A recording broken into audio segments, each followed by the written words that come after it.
there is a stigma attached to this idea of struggling with self-belief. Let me just make this very, very clear right from the off.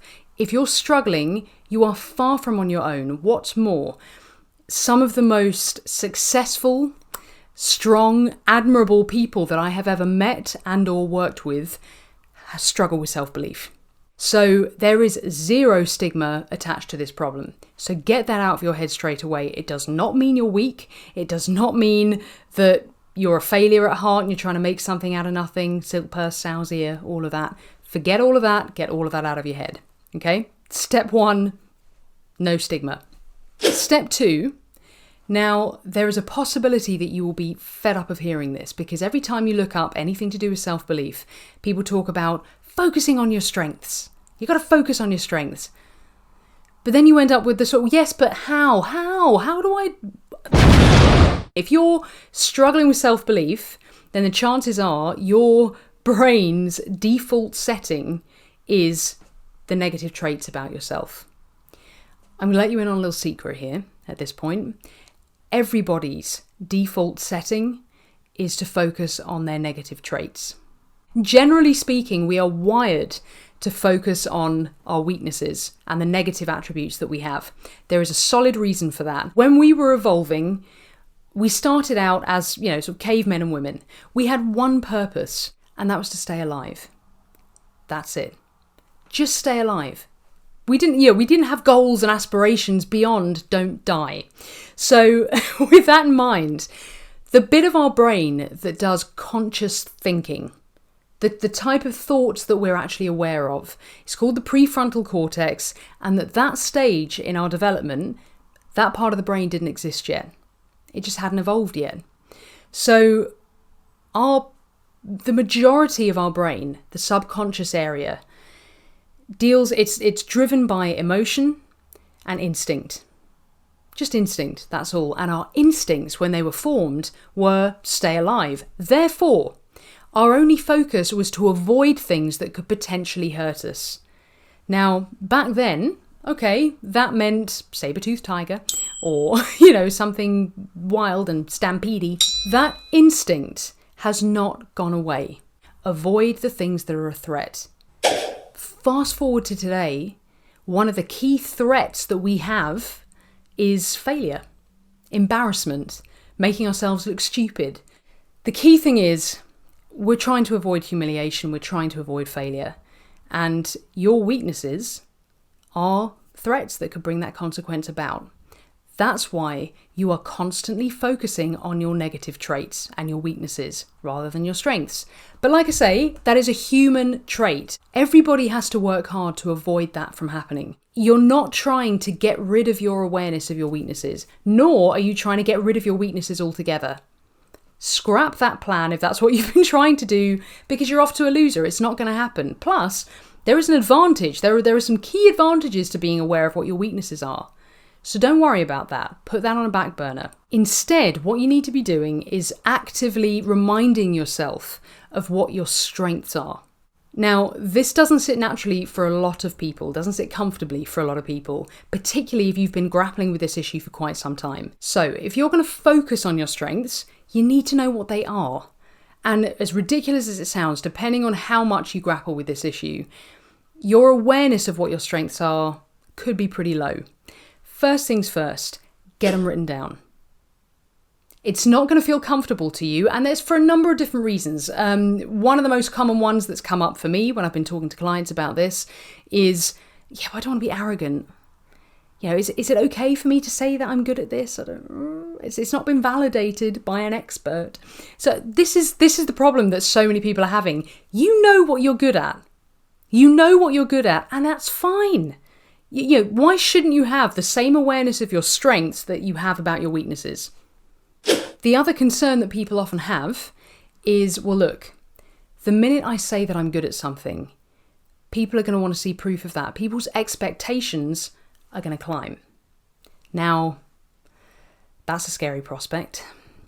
Because if you say you're good at something and all of a sudden you make a mistake, you screw it up, you screw up something in that particular field, well, you must have been wrong then. That's a scary prospect. You don't want people shining a light on your strengths, because what if you screw up? That's where a growth mindset kicks in. Now, we're going to be talking a lot more about a growth mindset as this series continues. Just take it from me for now. It doesn't matter if you screw up. Saying that you're good at something, saying that you have a particular strength, does not mean that you never screw it up, that you never drop the ball in that area. Doesn't mean that. Get that out of your head. If other people believe that that's the case, that's their problem, not yours. So get that out of your head. What they think of you is none of your business. Doesn't concern you. This isn't about them. Okay, so you just need to get used to the fact that you have these strengths. Doesn't mean you're perfect. Doesn't mean it never goes wrong. That's the most important part. The next step is, once you've made this list of your strengths and you're aware of what they are, you've got to remember them. You've got to remind yourself of them on a regular basis. Trust me on this. It sounds weird and possibly even a little bit, self-obsessed. If you think every night I go to bed and read about me and all the best things about me. Sounds bizarre. Trust me, eventually you won't have to do this. But if you're still at the stage where you need to build your self-esteem, you need to build your self-belief, then this is a very valuable exercise. Remind yourself on a daily basis. And you know what? I said there about doing it before you go to sleep. Do it in the morning. Do it in the morning before you go to work. Because why not? Why not start your day being really clear on what you're best at? Being really clear on the fact that you do have strengths. It's a cracking way to start the day. So get the list and read it through often. Once you've done that, what tends to happen is, over the course of the day, you will start to notice when you are aligning with that strength. When you've written down something good about it, so you go, oh no, I'm really good with people. I am really good. I make them feel really comfortable, really at ease. That's one of my strengths. Okay. When you go through the day, having reminded yourself of that, you will start to notice all the occasions when you've been really good with people, because you've heightened your awareness of it. Your brain is looking for confirmation that that's true, and it will find it because you know that it's true. It will find it because that's what you do. That's who you are. So that in turn will massively, exponentially increase your awareness and heighten your awareness of that particular strength. It's exactly the same process as if I was to say to you, there are so many Ford Focuses on the road. So many of them. They're everywhere. Ford Focus. Everywhere you look, there's a Ford Focus. The minute you finish watching this video, if you happen to drive somewhere, you'll be noticing Ford Focuses left, right and centre. There are no more out there than there have ever been before. Well, there might be. I don't know. I don't monitor that kind of thing. The point is, you'll be far more aware of them. You'll notice them. You'll notice them because I put it in your brain. Your brain, it suddenly became relevant to you. Remember, most of what you see, encounter, experience, hear during the day gets filtered out. It never finds its way into your conscious mind. You have something called the reticular activating system. And that's its sole purpose, is to filter out all the crap that doesn't mean anything to you, that isn't relevant to you. You'd be so overwhelmed if you noticed everything all of the time. So most of, 99%-ish of what it is that you're encountering is getting filtered out. So you've got to make things relevant in order for you to notice them. So if you draw your attention at the beginning of the day, remind yourself of the things that you're good at, the strengths that you have, you will then notice them as and when they come up over the course of that day. It's the only way forward. So make that a habit. Once you've done all of this and you've heightened your awareness of your strengths, the next really important habit to get out of is comparing yourself to other people. There are a number of reasons why this causes a problem. First one is your perspective of other people is skewed by your own lens. Let me explain. You look at everything through a lens that is made up of your own beliefs about the world around you. Okay? And you can never remove that lens. Now, for example, if you've been struggling with self-belief for a substantial amount of time, then a firm belief that your subconscious will hold about the world around you is that other people are better than you. So that's the lens through which you're looking for everything. Now, the brain has a need for certainty. It needs to know it's right about stuff. So just like with the forward focus example, if I plant an idea in your head, your brain will automatically start to look for evidence to back it up and see whether it's true. Now, you hold the belief currently, so far, you hold the belief that other people are better than you at whatever it is. Okay? Generally speaking, if you're struggling with self-belief, truly self-belief, because remember, and this is really important, it's not, self-belief isn't your problem if you fully believe that you can do it. If that's the belief that you hold, if you look at it and go, okay, you know what, something's holding me back, I definitely feel anchored by something, but I do know I can do this, I know I'm good at it. Self-belief isn't your problem. Switch this video off, unless you're really engaged in it, then hang on in there. Great. But otherwise than that, switch this video off and switch to the one that I will put a link to in the description for this video. Okay? For those of you who are listening to this as a podcast, it's in the list. It's all about self-belief isn't always the problem. That's what it's called. Go to that video, go to that podcast, have a listen, have a watch. That's really your issue. Okay? I'll put the link in the description for this video if you do happen to be watching it. If, however, you truly are struggling with self-belief, it's because you don't believe that you personally have what it takes and you think other people are better than you. If that's the case, your brain is looking for evidence to back that up. So the lens through which you're looking at the rest of the world is blurred, it's skewed, because when you look at other people, you're only going to see their strengths.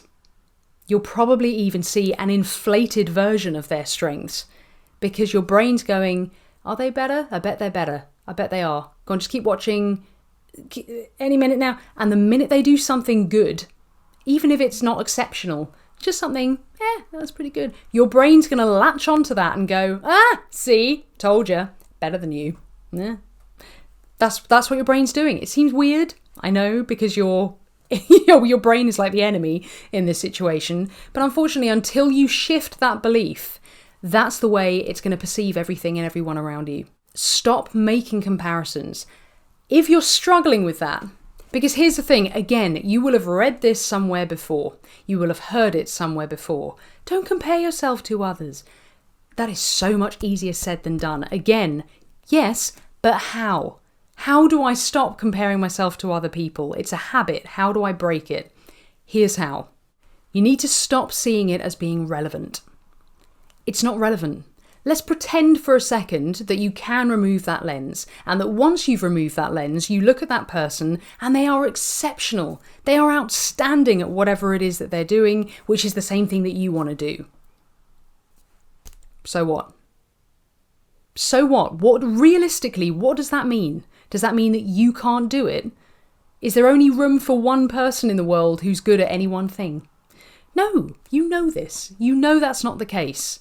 So the whole issue of are they better than me or not doesn't matter. It's completely irrelevant. Completely irrelevant. So why bother comparing? Even if you were to conclude accurately that that person is better than you, so what? You go, you do your thing, you're strong in your own area, everyone always brings something different to the table. Keep that in mind. You'll bring whatever it is that you bring to the table and you'll excel in the same field. There's plenty of room in the world for different people at different standards and blah, blah, blah. So it makes no difference to you. So just stop comparing. Final step. Once you start to work on this area and you start to make some headway, the last thing you need is somebody else derailing you and putting you back in your place. You've got to be selective about who you spend your time with. Don't spend time with people who are constantly tearing you down. Here's a good thing to bear in mind. If they are doing that, it's probably to make themselves feel better because they are struggling with self-belief. Typically, that's usually the reason. It's hard to even think of another reason why people would do that. So keep that in mind. But that aside, make a conscious, concerted effort to spend your time with people who big you up, people who make you feel good about yourself. There is no room and no time in anybody's life, or there shouldn't be, for people who are constantly tearing them down. It's a very difficult thing to do, and I'm not saying that you have to cut these people out. Every now and again, it's actually really good for you to challenge them. You don't have to be confrontational about it. You don't have to go, really? Yeah, you don't have to do any of that. But the point is that you will find the confidence at some point during this journey. You'll find the confidence to either bite back, defend yourself and hold your own, or even better than that, it just won't bother you. It'll be like water off a duck's back. And it'll just become this quirky thing that person does to make themselves feel better. And you can just let it go. Until that time, spend as little time as possible with those people. Those are the key steps that I would give you.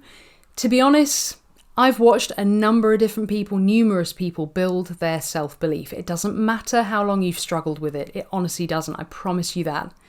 It doesn't matter how long. You can master it 100%, but you've got to apply yourself. It's not going to happen overnight. It's not something you can just hope for and hope Santa brings it. You are going to have to put in the work. That's why this whole section is called HEADWORK. It's work.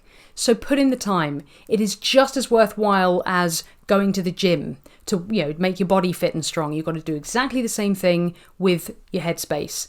So do the work, and I promise you it will make such a difference. Your self-belief will climb.